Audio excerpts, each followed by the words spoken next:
Hi hello வணக்கம், welcome to just Akila's kitchen in Tamil channel.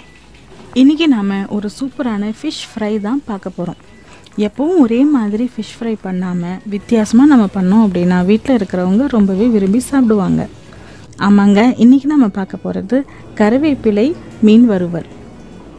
இதுக்கு தேவையான பொருட்கள் நான் டிஸ்கிரிப்ஷன் பாக்ஸில் கொடுத்துருக்கேன், நீங்கள் ஓப்பன் செஞ்சு பார்த்துக்கலாம். அப்படி இல்லை அப்படின்னா என்னோடய வெப்சைட்லேயும் நீங்கள் போய் பார்த்துக்கலாம். இதே ரெசிபி நீங்கள் இங்கிலீஷில் பார்க்கணுன்னா என்னோடய அகிலாஸ் கிச்சன் சேனலில் போய் பார்க்கலாம். வாங்க இப்போ செய்முறை எப்படிங்கிறத நம்ம பார்ப்போம். முதல்ல நாம் மீன் வறுவலுக்கு தேவையான மசாலாவை அரைச்சிப்போம். அதுக்காக ஒரு அரை கப்புக்கு கருவேப்பிலை இலை எடுத்திருக்கேன்.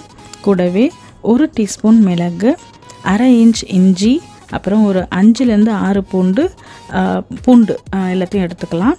கூடவே 2 சிவப்பு மிளகாய், அப்புறம் ஒரு பச்சை மிளகாய் எடுத்துக்கோங்க. இது உங்கள் காரத்துக்கு ஏற்ற மாதிரி நீங்கள் அட்ஜஸ்ட் பண்ணிக்கலாம்.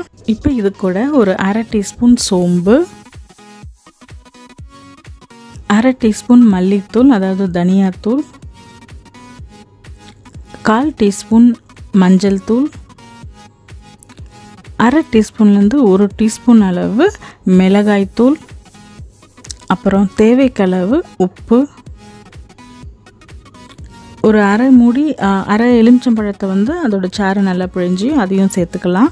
எலுமிச்சம்பழம் இல்லைன்னா நீங்கள் வினிகர் ஒரு 2 டீஸ்பூன் சேர்த்துக்கலாம். இதை எல்லாத்தையும் நம்ம மிக்சியில் நல்லா மையாக அரைச்சி எடுத்து வச்சுக்கலாம். இப்போ நான் கிழங்கா மீன் எடுத்திருக்கேன். நாம் அரைச்ச மசாலா ஒரு 10லேருந்து 12 மீனுக்கு கரெக்டாக இருக்கும். இப்போ நான் ஒரு 9-10 மீனும் எடுத்திருக்கேன். ஸோ அதுக்கு எல்லா இந்த மசாலா எல்லா இடத்துலையும் படுற மாதிரி நல்லா தடவி ஒரு அரை மணி நேரத்துலேருந்து ஒரு 3/4 மணி நேரம் நல்லா ஊறட்டும். 1 மணி நேரம் ஊறினாலும் ரொம்பவே நல்லது. நல்லா ஊறி அதுக்கப்புறம் தான் நம்ம இப்போ வறுக்க போகிறோம். இப்போ நம்ம வறுக்கிறதுக்கு தேவையான எண்ணெயை இது கூட சேர்த்துக்கலாம். இப்போ எப்பவும் மீன் வறுக்கிற மாதிரி இதையும் அதே மாதிரி போட்டு நல்லா வறுத்து எடுத்துக்கலாம். ஸோ முதல்ல ஒரு 2 நிமிஷம் நல்லா ஒரு சைடு நல்லா வறுத்துக்கோங்க. பிறகு கொஞ்சம் கொஞ்சமாக அதை சுற்றி விட்டு அடுத்த சைடும் அதே மாதிரி 2 நிமிஷமாக ஒரு 3 வாட்டி அந்த மாதிரி பரட்டி நல்லா வறுத்து எடுத்துக்கோங்க. நம்ம மீனை திருப்பி போட்டு மட்டும் நீங்கள் லோ ஃப்ளேமில் வச்சுக்கோங்க. மற்றபடி ஒரு லோ டு மீடியம் ஃப்ளேம் இல்லை மீடியம் ஃப்ளேமில் வச்சு வருங்க. ஸோ இப்போ எல்லா இடத்துலையும் நல்ல ஓரளவு பிளாக்கிஷாக ஆகிற மாதிரி ஆன உடனே, ஏன்னா இது ரெட்டிஷாக ஆகாது, ஏன்னா நம்ம கருவேப்பிலை சேர்த்துருக்கிறதுனால கொஞ்சம் பிளாக்கிஷாக, அதாவது பிளாக் கலர் ஒரு ப்ரௌன் கலரில் ஆகிற மாதிரி இருக்கும்.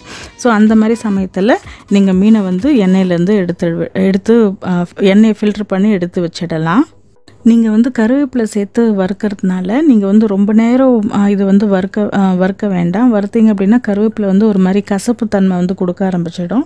அதனால் நீங்கள் ஒரு மீடியம் டு லோ ஃப்ளேமில் கருவேப்பிலை ஓரளவு கொஞ்சம் ஜூஸியாகவோ இல்லை ஓரளவு ஒரு 90% குக் ஆன மாதிரி இருந்தாலே போதும்.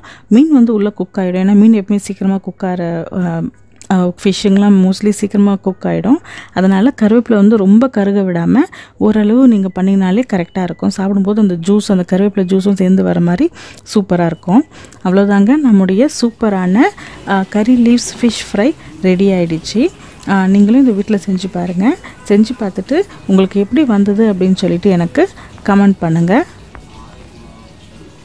இந்த வீடியோ உங்களுக்கு பிடிச்சிருந்ததுன்னா லைக் பண்ணுங்கள், ஷேர் பண்ணுங்கள் மற்றும் சப்ஸ்கிரைப் பண்ணுங்கள். அதே மாதிரி என்னுடைய வீடியோஸ் உங்களுக்கு நோட்டிஃபிகேஷனில் வரணும் அப்படின்னா பெல் ஐக்கானை கிளிக் பண்ணிக்கோங்க. மீண்டும் வேறொரு புதிய வீடியோவுடன் உங்களை நான் சந்திக்கிறேன். அதுவரை வீடியோ பார்த்ததுக்கு மிக்க நன்றி.